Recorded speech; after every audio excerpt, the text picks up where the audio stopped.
Well, hi Thomas, how are you today? I'm good, Neil. Bit tired, but Hmm. I'm getting by, and I hope everyone is okay that's watching this and feeling a bit more positive with the spring coming in and that kind of thing. Yeah, and it's looking nice out there, isn't it? The weather's getting a lot better here anyway. So Yeah, we're kind of on the same level, aren't we? So it's yeah, yeah, it's quite nice. Bit springy, yeah, definitely. springish. And I see the daffodils coming up. I had a pile of old ash from my burner that I have it built into a hill and I thrown in the back at the back, and a daffodil made it Oh wow, hey, all the way through the ash, which was about a meter tall, right? good And God. pushed through and made a beautiful flower. And I Oh, thought that would be amazing. Hey, that's the power of life, the a life great force. a great metaphor for us and all this nonsense going down in the world. That daffodil not only got up through the ground, but made its way up through a meter of ash, and Well, still there's a made it lesson for us all, eh? there. That I looked at that and I said, that's nature giving us a sign.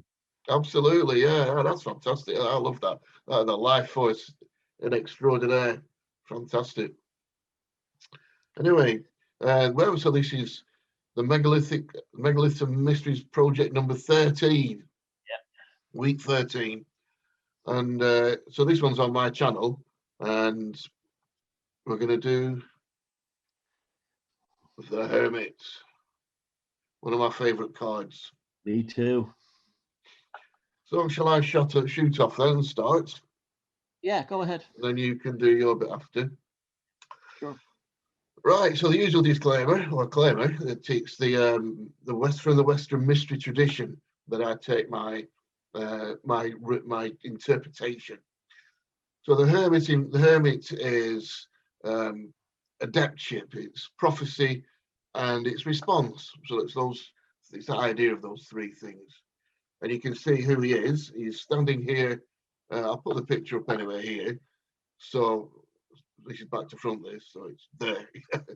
um, he's standing up on the mountain peak, and he's looking down. So who he is, he's the fool basically. He's the fool, and the fool. You remember seeing the fool? He was looking up. Oh, he stood on a mountain peak with one step to go, and he was looking up to the peak ahead. Well, the hermit is stood on that peak that the fool was looking at. So the fool went down into the valley, and he went on his cycle, his journey of whatever his mystical and spiritual journey was. He's been on it, and he's climbed, he's learned his lesson, and now he's on top of the mountain, and he's now an adept of that particular thing because he's learned from that cycle, and he knows the answer because he's been on the journey. He's the he's the one for us as the fool was. So he's known as the ancient of days, which is represented by his big grey beard. So he's also the one identity. So we could also call him a prophet because anyone who knows that their vision of the future is going to be true because it's founded on accurate understanding of the principles of any universal law could be said to be a prophet. I mean, if you're saying that we're in a situation here and we don't know how to get out of it, you know what's going to happen at the end of the cycle, well, you can say, well, the universal law says that whenever in this position, this is what will happen. So that is, and so he's been on that journey. So now, if he ever gets on that journey again, he'll know what the answer is because he's adept, he's grasped the universal law of that particular journey that he's been on. So he's been on. So that's him as a prophet. He holds out his lantern there because he's saying that I'm now at the top of the mountain, and there's many ways to get up that mountain to get to that answer. But whichever road you're taking around the mountain, he's at the top, and he's got the lantern, and he's holding it up for anybody to see, so they can walk. So they'll know the way up. He's holding out the light for anybody who needs to follow to get up to that up the top of the mountain. The idea of response was that every act of human personality is a response to the life power. So what we're actually saying here, it's not your own personality that's doing it, because remember the chariot where we said the personality It's something that you travel around in. It's something that it's not you. It's like a Dalek. The creature's inside, but the Dalek is actually all you see is this mechanical thing outside. It's like our personalities are not us, but it's just something that we use to communicate with. So that's the basis of the Hermit. I'll just give you some idea of the symbolism. Now you can see that he stood on the mountain, and underneath him there's he's in an icy cold place to start with. It's cold, it's windy, and we've always said that there's the idea of antithesis is that the card before is opposite to this card in many ways. And you remember that we had on Strength's card, we had the lion and the lady, and they were in a lovely warm, fertile plateau. Well, here he's on the opposite, he's in a freezing cold mountain peak stood in snow. And also, of course, the Hermit's a male, and the previous card was a female. So that's just one or two of the ideas of antithesis on the card. The Hebrew letter associated is Yod, and that is the main letter of this Hebrew alphabet, because it's this sign. I'll show it on this other card here. There you see that's a Yod, and that's the basis of all the Hebrew letters, because every Hebrew letter in this type of alphabet has a Yod in it, and it means it's called the fire sign. It looks like a flame. So it's a fundamental part of the whole series, the whole alphabet, really. There's lots of different things that we can talk about on it, but like I say, if your best thing's to go onto my channel and look at the different symbolisms, because it gets quite complicated. But it's like there's Mercury, there's the cap on this card is blue, which is the High Priestess, and it's also a flame, and there's all that sort of thing. But what we can say is that because it's number 9, it's the end of a spiritual journey of one. If you look at number 9, actually, it's a circle. It's funny about this. Everything's backwards on this, so it's like you show everything backwards. But I think I can click it on somewhere to change it. But yeah, so if you've got a circle, a number 9 is a circle with a 1 next to it. So what it's saying basically is the number 9 is the same as the circle of the Fool plus the 1, because he's about to set off on another journey. So it's the circle and the 1. The 1's the magician starting off on the next journey again. The cloak's grey, obviously, because we've said Gandalf the Grey. So another important thing here is that what he's done, because he's now an adept, he's brought together. Remember, we've on the Fool, on lots of the cards we've showed duality.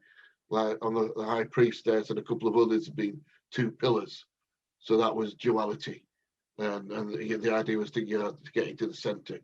And there was on the Chariot they had the 2 sphinxes, on the Lovers they had the male and the female. All the idea of duality that had to be brought into the center. Where it's better if we live our lives.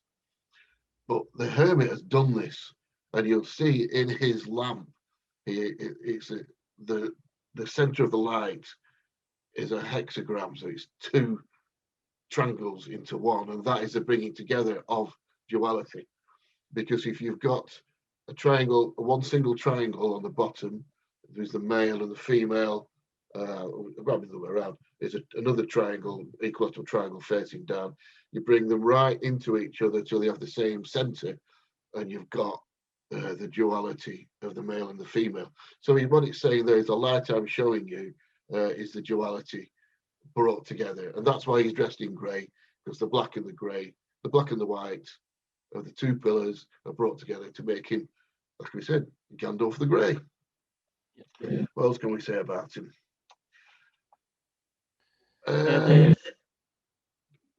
He's got ice at his feet. You'll see that he stood on a mountain which has got ice. Now, what that was showing, remember I've said a few times that all the water that flows through the cards is all like the ancient, the mystery, it's the vibratory power that comes off the high priestess's dress. So it's the flow, and it's also the vibration. Well, our hermit has frozen vibration, so he's which is kind of an alchemical symbol for the next move, because he's brought everything to stop. So the ice is that same water, but it's frozen. It's in, so it's like the vibratory energy has been brought to, which is the root of all matter, and it's been brought to a solid state. So we stopped vibration. So in conclusion, I suppose all things, journeys are circular. So no matter how hard they seem to be, they'll always come to an end. So our hermit is there on top of the mountain, looking down with a light to show people the way up. But soon his head will move up, and he'll look at the next peak ahead of him, and he will turn into the fool, and he'll go back into the valley, and he'll head up again on his next journey.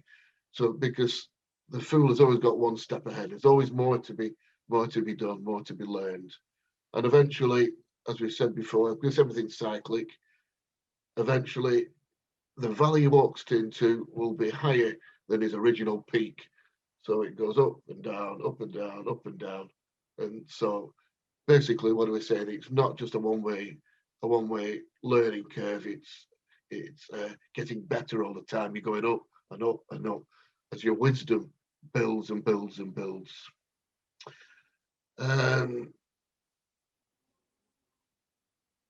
So I suppose that's it. That's my fool. That's my sort of that's my hermit. Sorry, he's the adept that's about to set off on his next journey, but he's a wiser man than he was before. So over to you. That was lovely, wonderful. I love the whole thing of the water being the affluent of energy and it freezing at his point in the journey. The Hermit is one of my favorite cards as well, because it doesn't take a lot of deciphering. It quite obviously is what it is, but on top of the initial superficial aspects of it, there's a great depth to it. And that would be like represented in, and this would be in the Italian deck here, the lantern in his hand, the inner light of his own soul guarding, guiding him through the dark night. So as he goes deeper into darkness, the light becomes brighter. So it glows much more. His internal world becomes stronger. Now, Carl Jung called this state the senex, which represents the individuation of the male archetype closing out in life. He has learned about the ways of the world. He's gone through his youth. He's gone through his relationships. The justice, his engagement with the material world is now complete. And he is the fool again, but he's the fool with wisdom. He has the accumulation of all the experiences that led to this point. Now, the hermit represents spiritual isolation, walking away to go and get yourself together.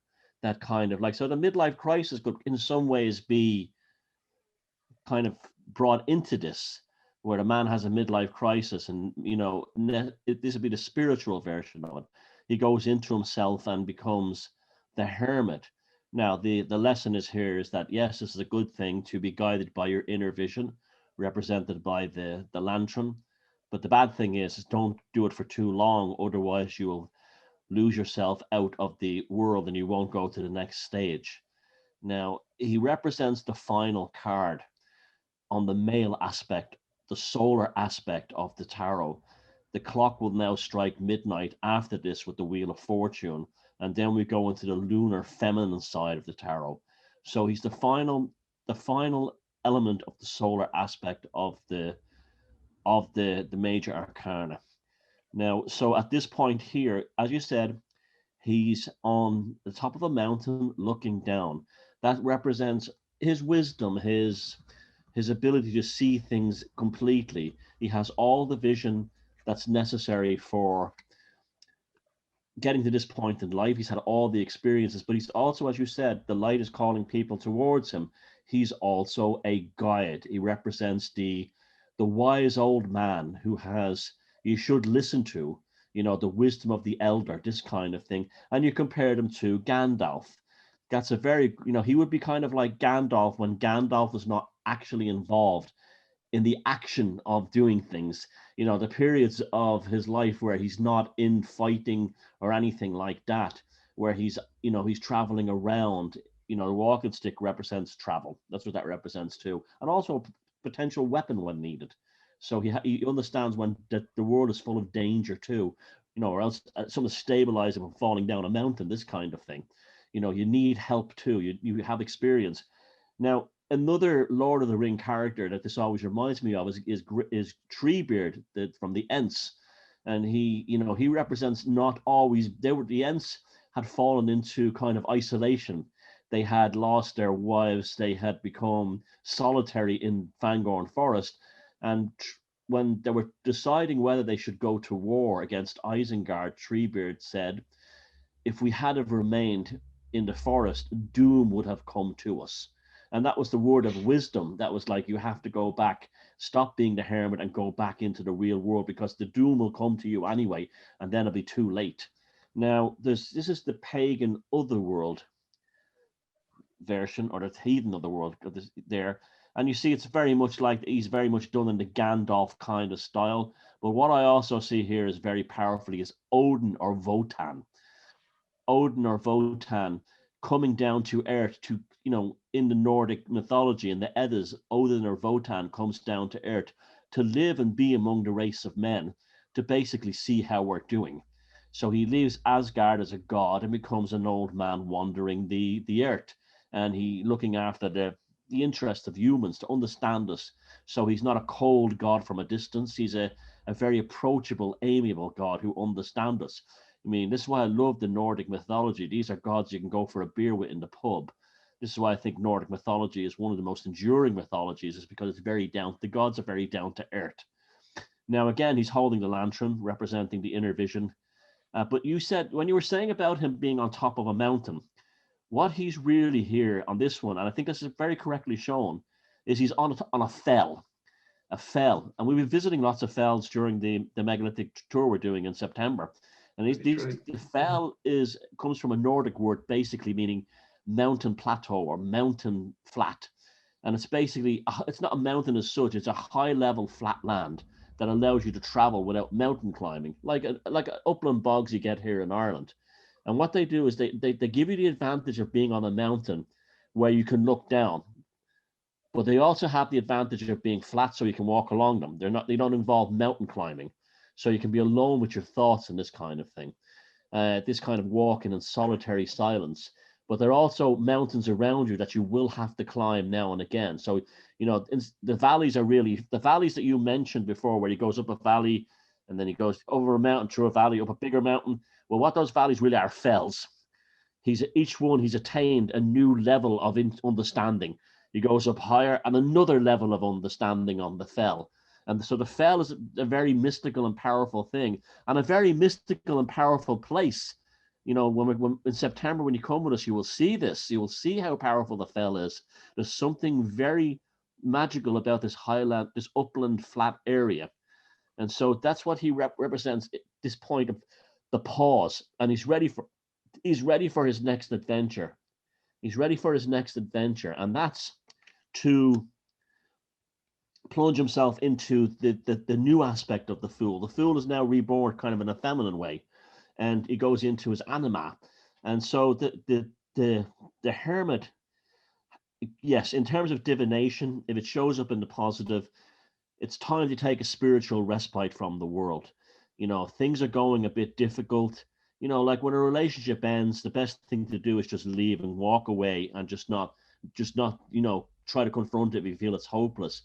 If you fight against that, it can only make things worse. Now, I had a friend in New York, a lovely Italian-American guy called Lino, and I used to work with him. And he he went through a bad marital breakup. His wife left him for another fella, and she took the kid with him. So it had a devastating effect on him. And he used to, like, I used to go out drinking with him and stuff like that. And he would break down at points. It was just too much for him to deal with. And he just says, I can't deal with this anymore. And what he did was he left New York and he went up to live in rural upstate New York. He rented a place up there. And it became his hermit thing. He knew nobody up there. He knew no one around there. And so what he did was he was forced to meet new people just by going to the store in a rural area. And he became new friends. And then I met him 2 years later, and he said to me, and I'll never forget this, the divorce was the best thing that ever happened to me. I've never been happier than I am now. I have a life that I meant to have rather than the life that I was trying to keep alive. And that's because his journey up into upstate rural New York was his hermit thing. He went off into the wilderness where he knew nobody, and he had to rebuild his soul, the light inside. And he looked like he was 10 years younger when I met him. So this is the important thing the word Greek, the word hermit, the etymology goes way, way back to ancient Greek. It says the solitary one. And it comes from an ancient Greek term.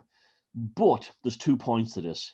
You go deep and deep into the wilderness as a solitary person, male or female. But the thing is, you have to leave the wilderness and come back to the real world. Because if you stay out there too long, it becomes social isolation and loneliness. So what you're doing here is you're really on a kind of a basic training for your soul when you go on the hermit. And when you come back from that, you're a stronger person, able to deal with the kind of very dark parts of the tarot that are coming after the Wheel of Fortune. There's a real, we're heading into the tough stuff now. And the experience that the Senex has achieved, this Odin Gandalf archetype, this the wise old man is now exactly what's needed. When you hear talking about people, he or she is wise before their years, that they've usually developed the hermit early on in life, and therefore they can handle the slings and arrows later on in life. And I think that's why I love the hermit so much, because it's almost like his archetype and his image represents a medal almost, that I've survived the battle, now I know how to survive the war, that kind of thing. And it's an amazing card. Number 9, again, as you said, it's interesting. The 9 could be seen as a spiral as well. You're not seeing the edge. It's going back in space-time and forward in space-time. The 9 is also the opposite of the 6. So you have the yin and yang balance thing that there too as well. And the 6 and 9, it's a very kind of thing. In Christian mysticism, you could think of Jesus in the wilderness, the 40 days in the wilderness. And what happens is when the Satan or the serpent shows up to tempt him, what that's really saying is that Jesus now has to leave the wilderness and fulfill his destiny as, Jesus. And it's just like, and Tolkien wrote that perfectly into Aragorn in The Lord of the Rings, where he gives him the blade of, where Elrond gives him the blade of his shoulder and says, it's time to cast off the ranger and become the man you were meant to be. Aragorn was very much the hermit too, as the ranger strider. And so that's my version of the hermit. Into the wilderness, spiritual growth, but you've got to leave as well when the journey's over. Yeah. That's fantastic. Great. Kind of left off where I wanted, added so much depth to it. That was fantastic. That was really good. Well, it's the same thing. If I do this first, you usually blanch it afterwards. It's just all these archetypes, just like Joseph Campbell said, all these mythologies are basically all the same thing in different cultures. Oh, of course. Definitely. Yeah. And I love the idea of the fells. I mean, that's what they are in the Lake District. I remember when I first went up there, I wrote it in the beginning of my book, it was an amazing thing. There was a fell walking club, and it was Mr. Forshaw, and he was one of the housemasters, housemaster. And so I joined the fell walking club, and I went to the Lake District. I remember as we drove over it, that we said used to be a little windy road then. It's a big double one now, but they used to drive, and you went over this place just driving into Windermere, and you looked down and you saw the whole lot of Windermere Lake and the mountains in the background. And me just being brought up from on a council estate, I had no idea. And I remember thinking, what? Things like this exist, and I've never, and I've I know never, the feeling, yeah. and I And absolutely, a lot of megaliths are built on fells. A lot of, yeah, and the whole fell walking thing, and that's what Lake districts are like, because they call them the fells, and they say that if you're down below, you're living in the area, and they say the fells never look the same because the light and the shadow is always different, and it shows the fells up in a different way. It's like they've got personalities that change day in, day out, and during the day as well. And It's they're also fells were one of the few non-coastal landscapes that Vikings would settle in. They tended to live along the coastal areas, but fells were one of the places that they would live in, and that's where it actually comes from. Felja, I think is the Viking name, and it just means flat land up in the mountains. And there's a lot of protection. You can see armies coming from a long way off. You've got the advantage of height without the disadvantage of extreme weather caused by being on the top of a mountain. And you've got like sunshine, generally have more sunshine on the fell than you do in the valley, because you're a bit up more from the valley, so it's good for certain kinds of agriculture and things. You can keep animals and in there sheep. grazing, and it's full of mysticism as well. I always feel very Oh, definitely, yeah. Oh, They're very very very mystical. places without a doubt. And the thing about walking in the mountains of the fells is always, this always happens. Everybody always says it.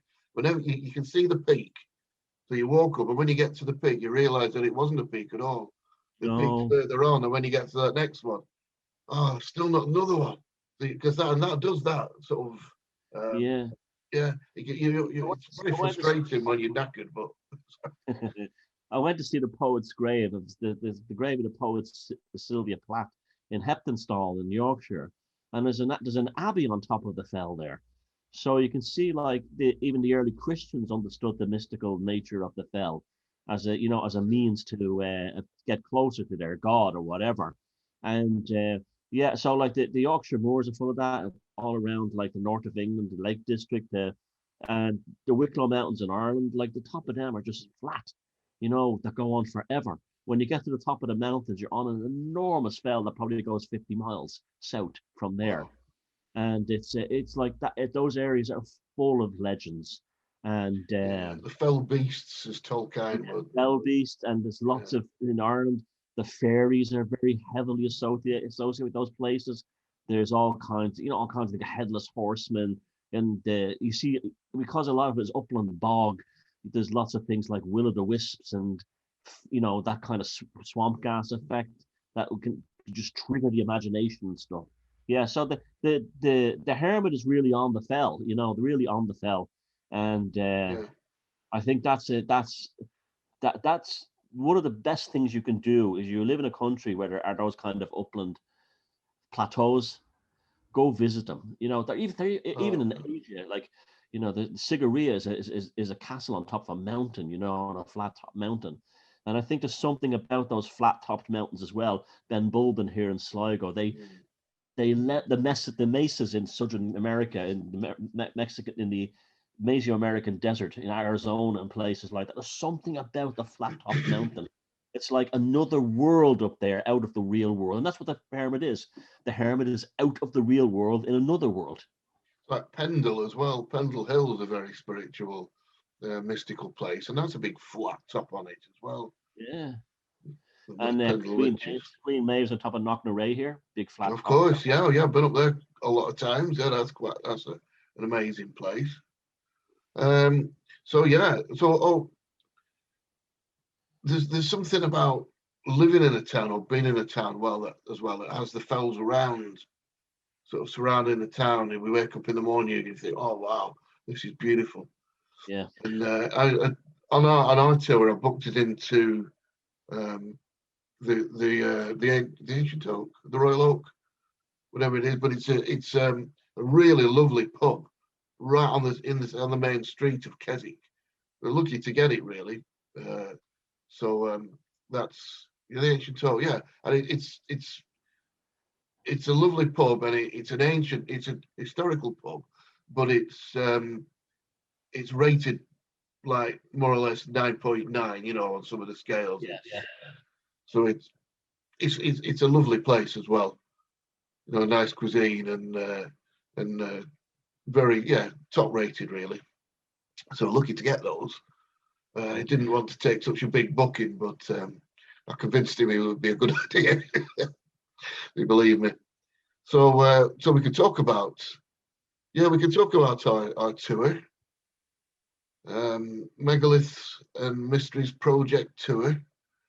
I'm really looking forward to it, and we've got to act as positive as we can, really, because we know things are uncertain. But September's a long time off, and things at the moment 2 days is a long time. So, And if worse comes to worse, people get a full refund. Absolutely, but yeah. Also, if they're investing in this, it's a positive sort of action because you're investing in the future, in a belief that you can transcend this nonsense at the moment, which is why myself and Neil come up with this tour for that reason. It was like, exactly, that's why.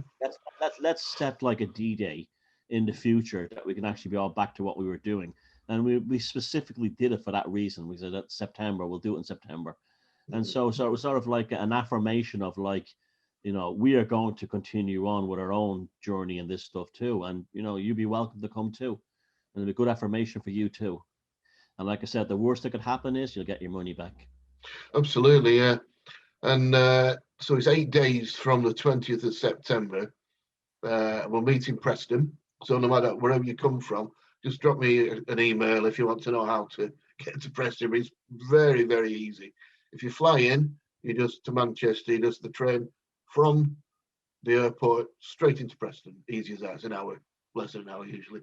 And it's on the M6, junction 32, right in the middle of the M6.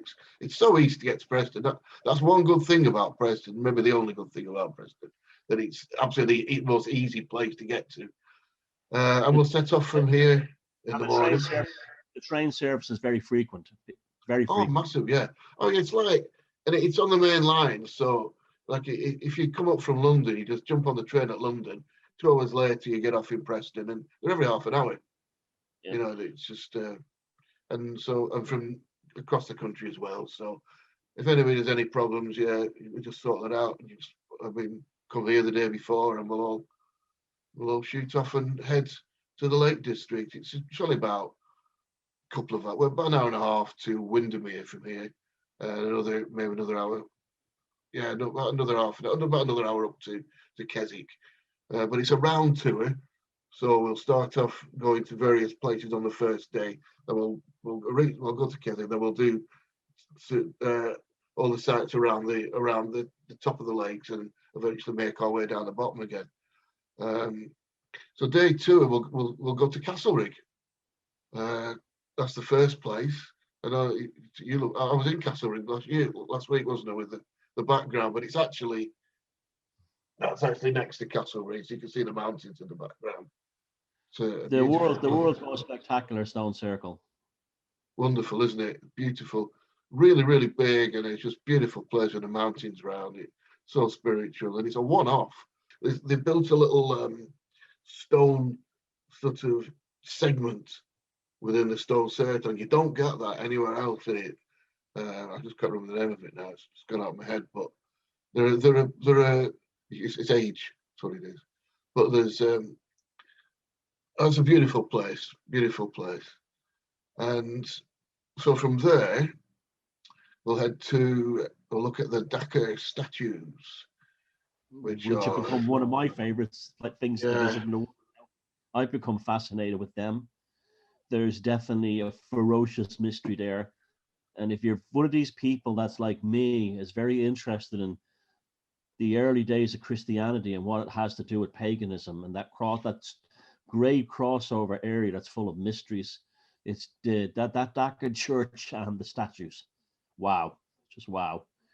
And there's something about that churchyard too as well. I felt a very powerful energy there. But those statues the Dakar bears. They don't look like bears. They look more like, I don't know what they're like. They don't look like anything that's like from this planet or something. They're like their own school of art, But they're definitely fantastically ancient.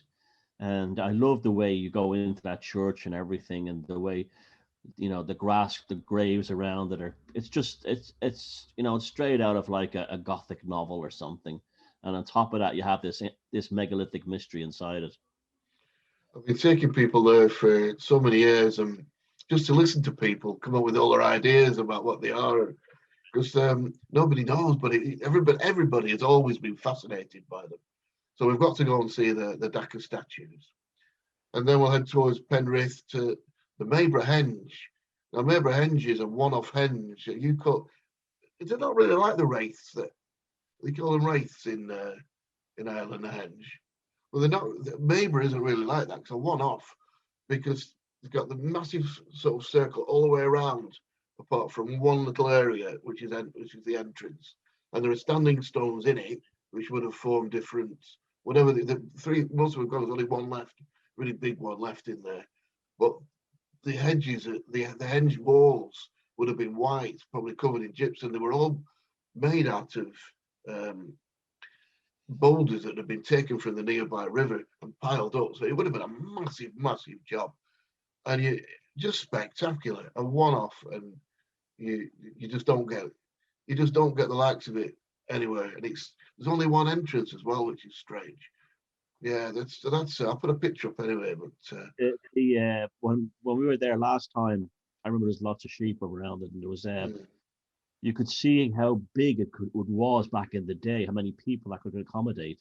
But the stone circle in the middle fascinated me. I think that might have been like a dolmen. It might have been, this was my theory, there might have been just a mound in the middle or something that was like a sacred temple or a tomb or something.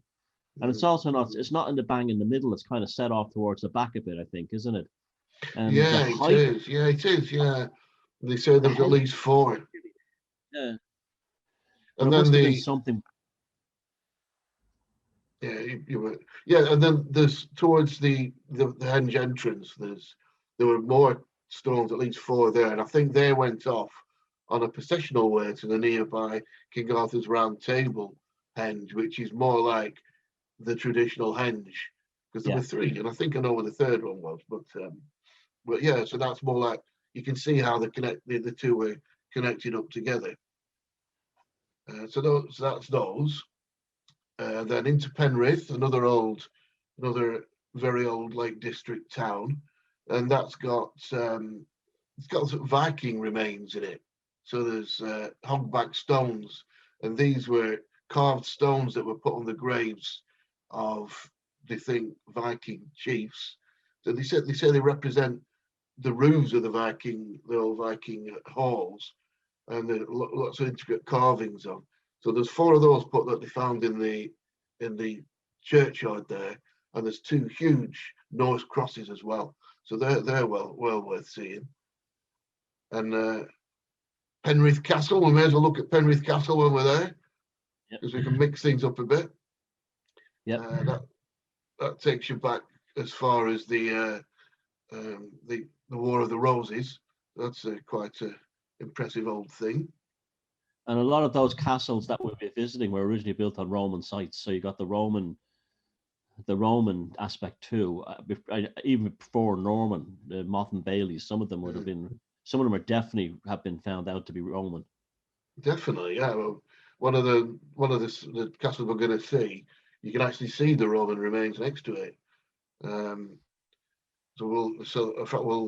come to that one.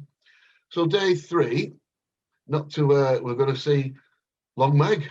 Amazing. Long Meg and her daughters. Fantastic. One of the best stone circles again anywhere. Absolutely massive. So you drive into it and you think, wow, my God, this is incredible. It's huge, isn't it? Yeah. It just goes on forever. Really impressive large stones.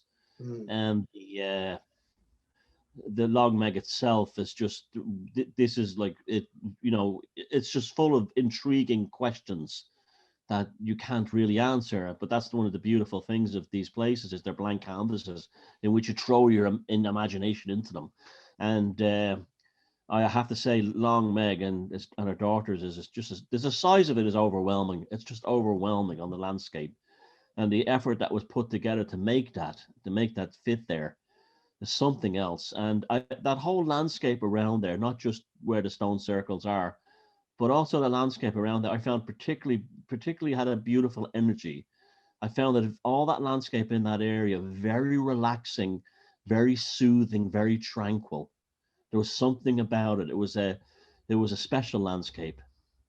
Yeah, and there's the spirals on Long Meg. And Long Meg is like it was the huge monolith, the one single megalithic stone that was there before the stone circle was. And it actually, if you at a certain time of the year, the light would put a shadow across the field, and where that shadow ended is where they put the center of the stone circle, built it.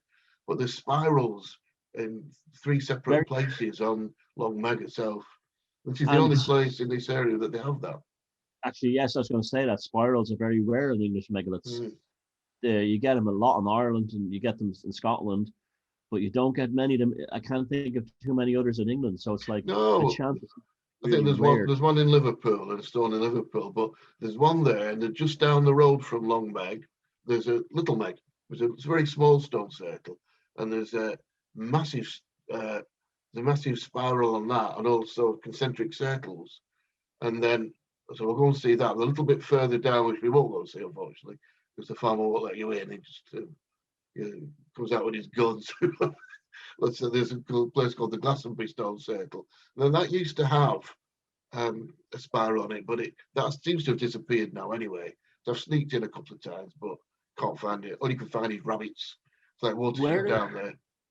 Where in Liverpool is the one with the spiral? There's one in a park. I can't remember the name. Yeah, and if you go, you'll see there's a picture of a bird. And that must have been done later in a spiral. I can't remember the name of it. It's what's the name of the not Sefton? I can't remember. It's across the street, literally from John Lennon's home, where John Lennon grew up. It's right across from Strawberry Fields. It's in a park. I've been to see it. I can't remember the name of it. Me too. I'm gone blank. I know. I keep doing that. Yeah, it's an age thing. The streets around there are all called Druid this and Druid that. It's a very interesting part of Liverpool. I made a video about it actually, but it's driving me mad now. I forgot the name. It's Sefton Park, I think, isn't it? I think, yeah, but they put the stones have a specific name. They have. They put them inside a like a glass house. Yeah. I didn't know there was a spiral on them. Interesting. Yeah, spiral there, and which is strange, and you wonder because it's an actual kind of a bird. You wonder whether somebody's done it at a later time. Yeah. But apart from that, the only other places are just that area that we're going to see in Cumbria. And then we'll have a free day in Keswick itself. Keswick's a beautiful little town. It's wonderful. And you can, it's oldie, really oldie worldy. But there's some lovely old pubs and restaurants and shops and things. And you can walk, very easy walk, down to Derwent Water, the massive lake there. And you can even get in a rowing boat and take that and go out for an hour or two. So a day in Keswick is wonderful. I would love to go live in Keswick. I've always wanted to. And who knows one day. But free day in Keswick. That'll be day 4. In day 5, we're going to head in a different direction. We're going to head out to Yorkshire, to the Druids' Temple to start with. Now, the Druids' Temple it's a later made structure. It's from the early 1800s. And it's made by the Lord of the area, and it is really reeks of ritual activity and magical place. Yeah, it's he built it. They always say they built it as a folly, but there's more to it than that. You can see there was obviously rituals took place there. He actually lived in what looks like a little cave, but I think it might have been a lime kiln, but there's a little table carved outside, and there's a huge, and there's different. It has to be seen to be believed. I'll put a picture up of it. But if you look at these follies, a folly is just a word to say, we don't know. A folly is like it's not an ancient monument, but in every case of every folly that I know, they're either built near megaliths or in magical locations, or They were built by landlords and so on who were very interested in magic and the esoteric. And that's why they have this energy. They've been charged with magical energy in the past. It doesn't matter how old they are, they've been charged with it. Definitely, yeah, absolutely. So that's a bit of a treat. And then we'll go on to Thornborough Henges. So we're trying to get in all the really good sites of the area. The Thornborough Henges, if you haven't heard of it, it's a three henge site, three massive henges, big enough, each big enough to have 2,000 people. So why you would need such a massive pilgrimage, I think it's a pilgrimage destination, but why you would need such a huge one in the north of England in that area. I mean, it's called Bridesland, so it's like it's because Bridlington's not far from it. So it was the goddess Bridget, that sort of area. Three henges, one you can't visit, but the middle one you can. It's massive, it's huge, it's breathtaking.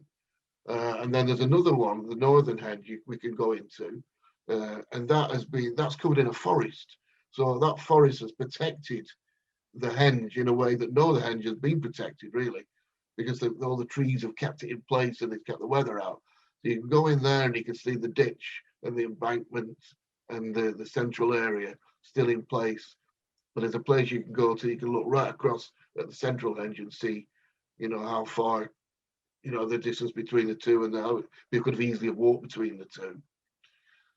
So from the Thornborough Henges, we'll go to the Devil's Arrows. The Devil's Arrows are massive megaliths. There used to be 5 in a row, but now there's only 3. But that is, to me, that is the beginning of the pilgrimage route, where people would set off and end at the Thornborough Henges, and they would go through other henges and route. There's one called the Hutton Henge and the Canna Henge, but they're pretty much gone. So we'll go see the Devil's Arrows. So that's a day in Yorkshire. See the sites over there. Day 6, we're gonna have a fun day. We're gonna go to this Ambleside and Windermere, are 2 towns that we haven't seen so far in the Lake District. So we'll go to Ambleside, where they have the little house on the river, and then we'll on the stream.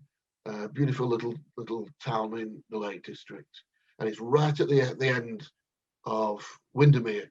So we'll get a ferry from Windermere, or everybody else will, and they'll get they'll take the steamer down to Bowness, which is near Windermere, and I'll drive the minibus down. And it depends on, we might have so many people we need.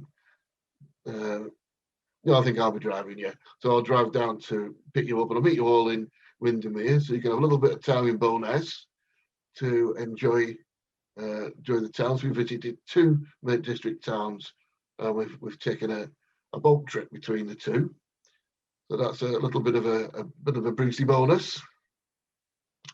And then we've got one more day of sites, where we're going to go a bit further down, a bit further south in the Lake District. We'll go to Brough Castle first. Now that's a castle where that's a really ancient castle with they said they've got the Roman remains next to it, and it's quite a big castle, but you can just go in and walk around it and experience it. And as we're doing castles, we'll do down the road from there is Pendragon Castle.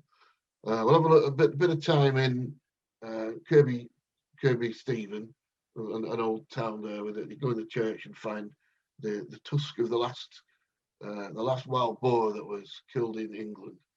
And Pendragon Castle was owned by the same family as Brough Castle, but it's named after Uther Pendragon.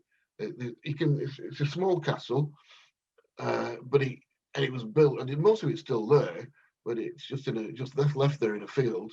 But it's built on what used to be a Motte and Bailey structure right next to the River Eden, because this is all in the Valley of Eden, the Eden Valley. There's a moat around because of Motte and Bailey. Obviously, there's an old moat. Well, there's a story that says that Uther Pendragon can do what he can, but the Eden will run where the Eden ran. Because he said that he couldn't get the water to fill his boat. Yeah. So that's an old local tradition. Luther Pendragon obviously being the father of King Arthur. So what else we've got? Oh yeah, then we'll go a little bit further east, back into the Lake District to Shap Abbey, a beautiful old Cistercian abbey, which is well worth seeing. Clifton Peel Tower, just to get the idea of more of the local history. Peel Towers were really old, solid buildings where people could run and hide in places in times of danger. There was around that area. They used to have the border reavers.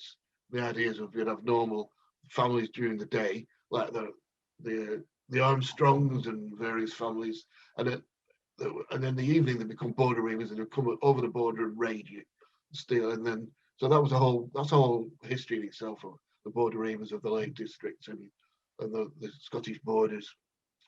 So those Peel Towers were used basically. If you didn't get raided, you could dive in there, lock yourself in, and you'd be safe. And you can see lots of Peel Towers around the area now. That some of them have become like the main entrance area of much larger houses, or there will be a gatehouse, or like the church which we'll visit in Penrith. The actual church tower used to be a Peel Tower, so very interesting. And then we'll go and see the Goggleby Stone, my favourite little stone. Remember the Goggleby Stone? Yep. Well, that's like, because there used to be, I haven't put this on here, but we'll go there as well. There was a little stone circle called Kemp Howe in Shap, which is tallest, the highest place where a motorway goes in the country. So it's very, very, very remote there. So and obviously it's where Shap Abbey is.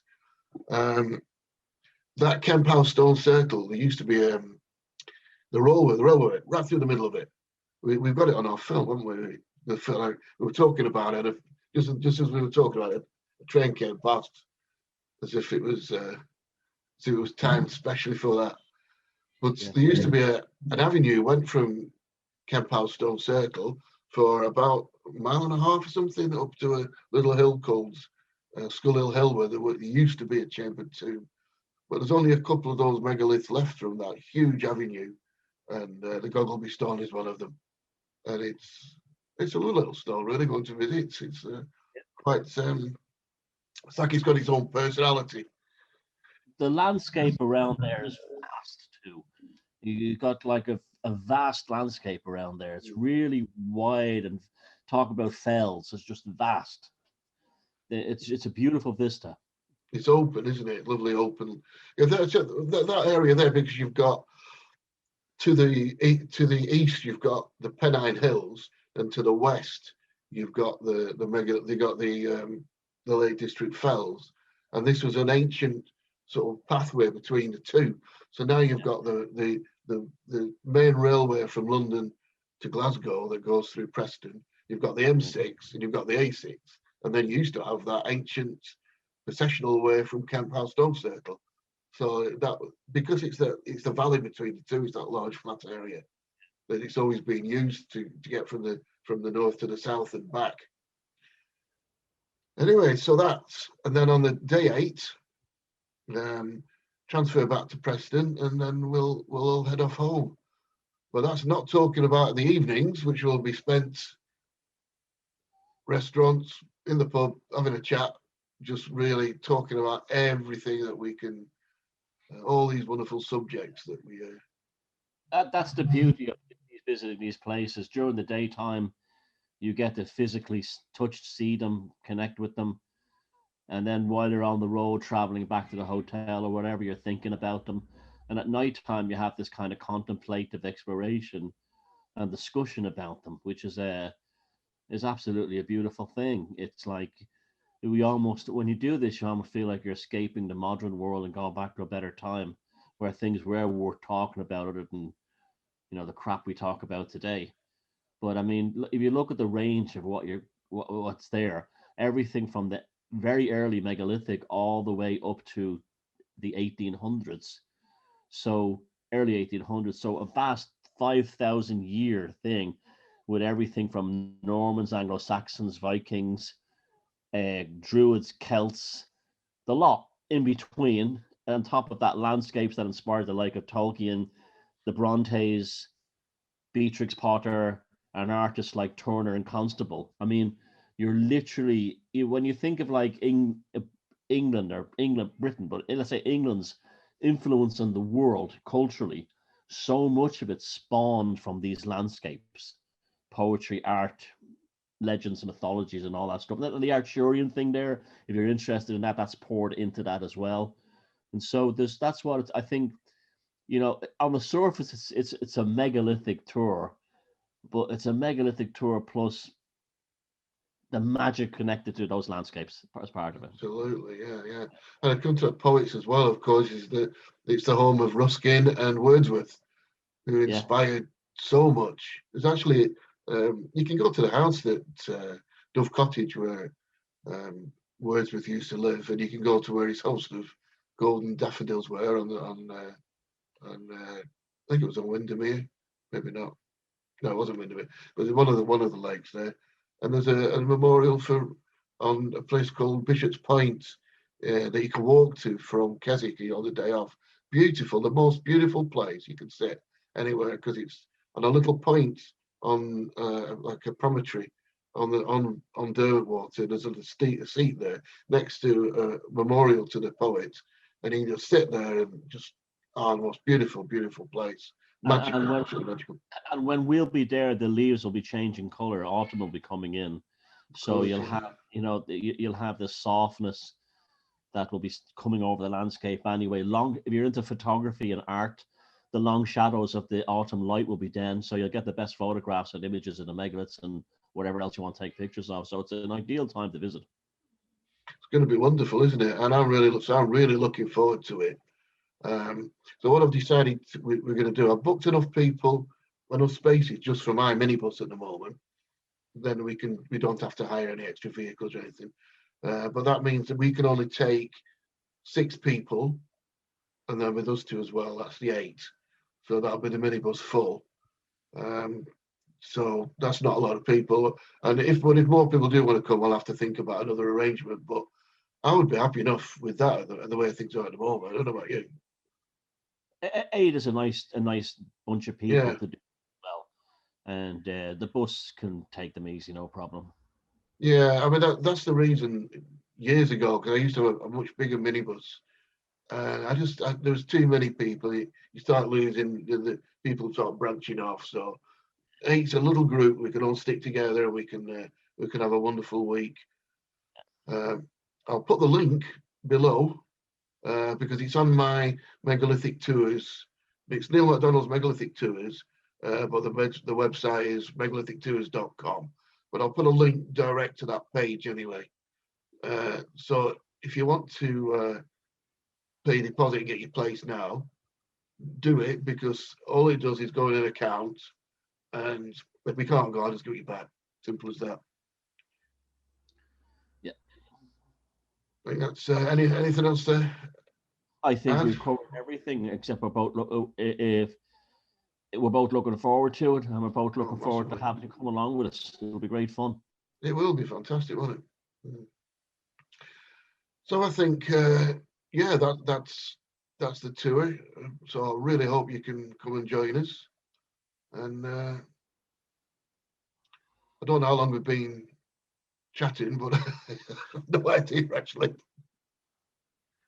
But it's been over an hour anyway. But so this is on Neil's channel this week, and so don't forget to subscribe to all the playlists, and we will see you for 14 next week, which will be the Wheel of Fortune, and hopefully the fortunes of the Western world will change by then. For the better, absolutely, yeah. Things are looking up. So see you guys next week. Cheers then. Bye-bye.